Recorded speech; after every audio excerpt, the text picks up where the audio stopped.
शिखर देखो उनके So Hi guys. Pakistan has been whitewashed by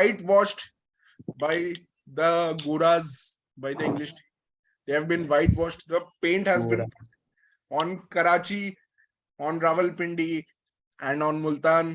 And what a convincing series win. Did you guys expect this? I think none of us expected this to happen. I'm very disappointed as a Pakistan cricket team fan. थू performance थी एकदम, बहुत ही घटिया। 75 years में पहली बार Pakistan 3-0 white wash हुआ है, और हिस्ट्री में पहली बार 4 losses in a row, because एक ऑस्ट्रेलिया के अगेंस्ट मैच हारे थे। Yeah I didn't see it coming. Shikhar knows मैंने हर मैच में पाकिस्तान का विन प्रेडिक्ट किया था, तो या didn't see this coming. England were like unbelievable, seriously. Yeah, but Pakistan are themselves to blame. They really played really pathetic cricket.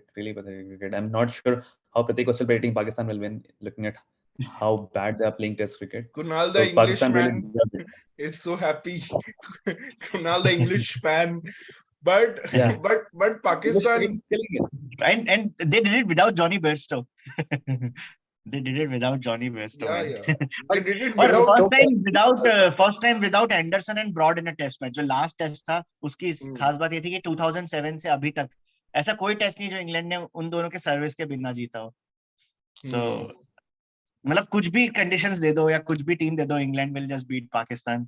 जैसा उन्होंने 1-2 साल पहले होम सीरीज में भी किया था, कोविड की वजह से एक नई टीम बनाई गई थी रातों रात, और बेन स्टोक्स ने उस टीम को लीड किया था। एक बहुत ही एक्साइटिंग T20 सीरीज थी, उसमें भी पाकिस्तान को व्हाइट वॉश किया था इंग्लैंड ने। That was not test though, but ठीक है। बट पाकिस्तान अपने पैर पे कुल्हाड़ी मारा है, क्योंकि एक तो उन्होंने जो पिचेस बनाए इस सीरीज के लिए, मतलब first test starting from the Rawalpindi test, it was going to be the big first test, और वही मिस्टेक्स जो उन्होंने ऑस्ट्रेलिया के अगेंस्ट किया था, एक फ्लैट पिच बना के। और I think that is the thing that has got Ramiz Raja fired from the PCB chairman. तुम कैसे इतना प्लासिड ट्रैक्स बना सकते हो हर बार?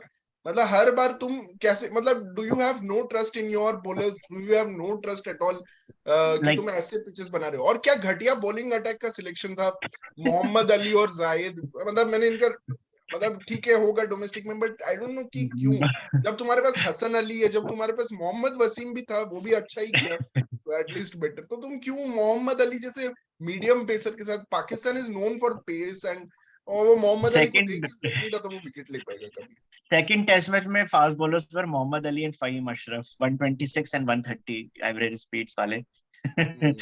और बहुत ही खराब फर्स्ट टेस्ट में कैसे ड्रॉ के लिए जा सकते हैं पाकिस्तान? मेरे को तो ये समझ नहीं आ रहा है। उनका बेस्ट मौका था, उनके अवे सीरीज थे बांग्लादेश के साथ, श्रीलंका के साथ और वेस्ट इंडीज के साथ। सारे जो टफ टीम्स थे वो होम पे दिए थे, और ये बेस्ट चांस था वर्ल्ड टेस्ट चैंपियनशिप फाइनल पहुंचने का, और उसमें भी वो ड्रॉ के अप्रोच से खेले और 3-0 हार के आए।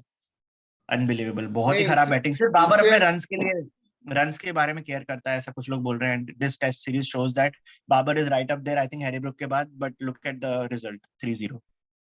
नहीं, इससे अच्छा चांस कभी नहीं मिलेगा। जो टेस्ट साइकिल था उनका, वेस्ट इंडीज अवे था, और मतलब अवे में सारी लोअर रैंक टीम्स थे। जैसा न्यूजीलैंड ने लास्ट साइकिल में किया था, वैसा पाकिस्तान के पास सेम चांस था कि फाइनल तक पहुंच जाए, जैसा न्यूजीलैंड पहुंची थी लास्ट टाइम उनका। हाँ, बट अनफॉर्चुनेटली मतलब इतना खराब cricket it was not at all expected. और ठीक है ओपनर, बट एक और चीज है कि फवाद आलम को जो उन्होंने ड्रॉप किया, मतलब कि the guy who has scored 500 last year, whereas Rizwan and मतलब कि बाबर के बाद शायद वही होगा हाईएस्ट स्कोरर। ठीक है, इमाम ने और अब्दुल्ला शफीक ने रिसेंटली कुछ किया है फ्लैट ट्रैक्स पे, but the way Fawad Alam fought last year in the test matches, he should have been there in this crucial series. आप कैसे उसको ड्रॉप कर सकते हो? only after one bad series against Australia you decide to, ठीक है आप south Shakeel को ला रहे हो, but you bring Saud Shakeel for Salman Ali Agha, जो कि एक तरह से यूजलेस बैट्समैन है आपका, मतलब यूजलेस ऑलराउंडर है वो, तो बॉलिंग भी नहीं करता, कुछ नहीं करता। उसको आप खिला रहे हो टीम में 50 रन 40 रन वो बना रहे हैं बहुत, जैसे कि और पता नहीं क्या कर रहे हैं कि उसको खिलाते जा रहे हैं। Such wasteful selection from Pakistan. Bowling का तो इतना खराब, वो तो अबरार ने थोड़ा फेस सेव कर दिया, नहीं तो this could have been very embarrassing. मतलब 500-600 मारते ये लोग, मुल्तान और कराची में भी 500-600 मारते, वो तो अबरार की वजह से बच गए थोड़ा, मतलब। बट हाँ, थोड़ा पाकिस्तान के लिए सिंपैथी फील होता है। आई मीन यूएई में वो बेटर परफॉर्म करते हैं इससे। अभी वो इतने सालों बाद होम पे खेल रहे हैं, उनको खुद ही नहीं पता कि पिच कैसे बनाने हैं, सिलेक्शन क्या करना है, should they go for a spinning track और should they give assistance to fast bowlers, और ये सब में कंफ्यूजन में वो क्या करते हैं, पूरा हाईवे रख देते हैं व्हिच इज इवन वर्स्ट। मतलब फर्स्ट टेस्ट में तो उनके पास हारिस राउफ था, तो they should have prepared a pitch that will be like Australia, मतलब कि हारिस राउफ को जो सपोर्ट मिलता, बट इतना घटिया था कि हारिस राउफ खुद ही इंजर्ड हो गया। फर्स्ट टेस्ट जहां हुआ था उस पिच पे no other team could have produced a result other than England. Yeah मतलब अनबिलीवेबल, ऐसा ऐसा जगह थी कि 7 दिन के मैच में भी शायद ड्रॉ ही होना था, but England the way they batted, मतलब उन्होंने they made sure कि they will bat at 6.5 7 runs in over so that their bowlers have enough time to take 20 wickets. Yeah, England scored 800 in 136 overs in that test match. And we have to give credit to Harry Brook, who's probably the man of the series, because 3 test centuries and he had played just 1 test before this test series. Or the way he has played spin, especially, I was shocked how quickly he catches on to length and he's able to rock back and pull. उसका पुल shots देख के इतना मजा आया बार बार, मतलब कि वो जो पुल शॉट्स खेल रहा था जायद पे और अबरार पे, he was toying with the field setting पूरा। और फर्स्ट टेस्ट के बाद मुझे इतना इंप्रेसिव नहीं लगा कि मैं लगा सिर्फ फर्स्ट टेस्ट है, बट हर टेस्ट में उसने सेंचुरी मारा। और या watch out Marnus Labuschagne, because Marnus Labuschagne ये सब नहीं कर पाया था जब when he was touring Pakistan and Sri Lanka. तो हैरी ब्रुक मेरे ख्याल से एशेज में भी he should walk into that 11 now with this performance. Well, Harry Brooks now walks into all England teams. So yeah, England teams, IPL teams everywhere. Yeah. Which Marnus is not. भी बहुत praise किया Harry Brook को। Ben Stokes ने कहा he can be like Virat Kohli who can excel in all 3 formats. Yeah, आज auction के time पे Ian Morgan बोल रहा था कि he has come in really well. He's an all format player. It's good to see such a great talent. क्या he was saying is coming from Yorkshire, तो already he's there everywhere अब तो।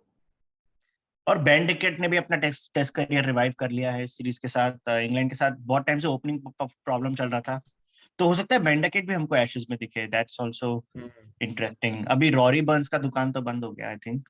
सो I think Ben Duckett is one of the best players of spin. मतलब जैसे उसने sweep खेला, cut खेला, but it's we have to see, मतलब कि इंग्लैंड में तो कंडीशंस डिफरेंट होंगे बोल, और एशेस में तो उस कंडीशंस में हमें देखना पड़ेगा। बट हाँ, सब कॉन्टिनेंट के लिए he was the perfect selection. And I think पहले टेस्ट में जो फ्लू ये सब हो गया था इंग्लिश प्लेयर्स को, उसके बाद मतलब कि they actually accidentally stumbled on to this kind of a combination जो which actually worked wonders for them, because Will Jacks was not supposed to be playing originally. उसने भी अच्छा 5 for ले लिया on a dead track and तो बहुत अच्छा उन लोगों ने जैक्स को ड्रॉप कर दिया था ना, लेकिन नेक्स्ट मैच से हाँ 6 पर लेने के बाद नहीं, और एक और बात बहुत कमेंटेबल थी शायद सेकंड टेस्ट में पूरी टीम इतना अच्छा खेल रही है, बेस्ट होगा का पोजीशन अब फ्लोट, मतलब स्टार्ट फ्लोटिंग कहीं भी कहां पे स्लॉट मिलेगा पता नहीं।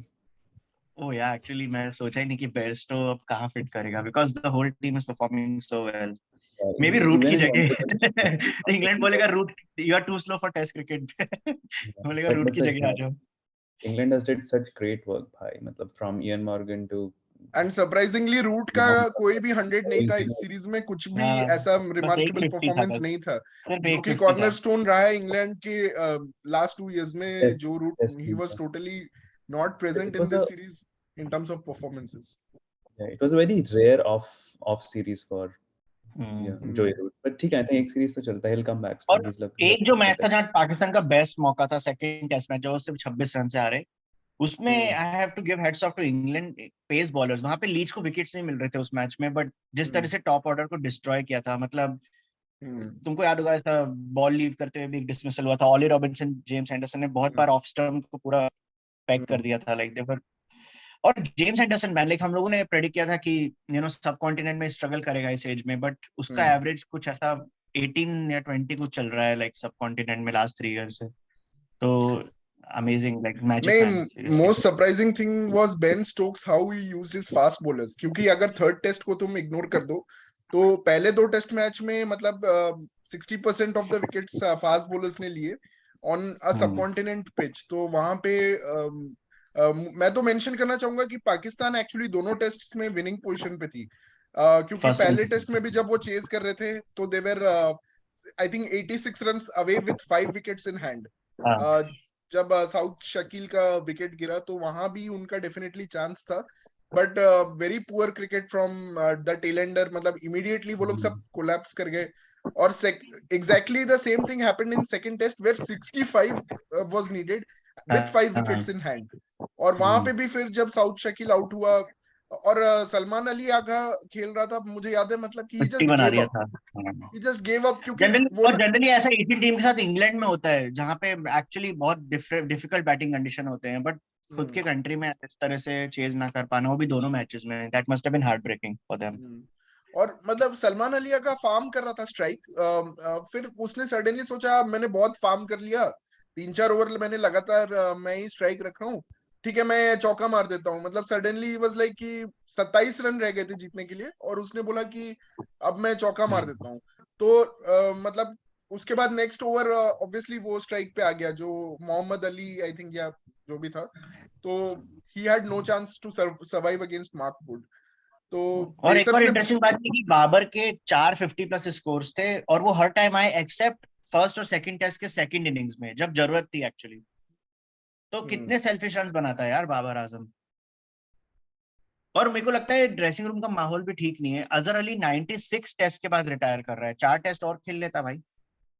तो और बस वो ये ब्लेम कर रहा था कि हमारे बॉलर्स फिट नहीं है इसलिए हम हार अजहर अली गए। का एनीवेज खेलना पक्का नहीं था, ठीक है। Even this was not sure if that will play the last test match, जब उसको खेलना आई पक्का थिंक नहीं ही तो जस्ट ऑब्वियसली वांटेड टू खेलना गो आउट ग्रेसफुली क्योंकि उसको ऑलरेडी वो लोग ड्रॉप करने के मूड में ही थे। तो वैसे भी उसको Come on, Pratik, you're a Pakistan cricket fan. You should know this much. You don't understand Man, Pakistan I'm cricket. hugely disappointed by Fahim Ashraf's performance. I've never seen such pathetic performance than Fahim Fahim Ashraf with bat was more disappointing. मतलब bat से मैं expect कर रहा था उससे कुछ run से, and specially and also Abdullah Shafique जो इतने बड़े बड़े हंड्रेड्स मार रहा था ऑस्ट्रेलिया के अगेंस्ट, उसको सडनली क्या हुआ, मतलब he didn't even get 100 on this flat tracks. तो मुझे तो इनफैक्ट लगा लास्ट टेस्ट मैच में इमाम को ड्रॉप नहीं करके एक्चुअली अब्दुल्ला शफीक को ड्रॉप करने का जरूरत था वो लास्ट टेस्ट मैच में।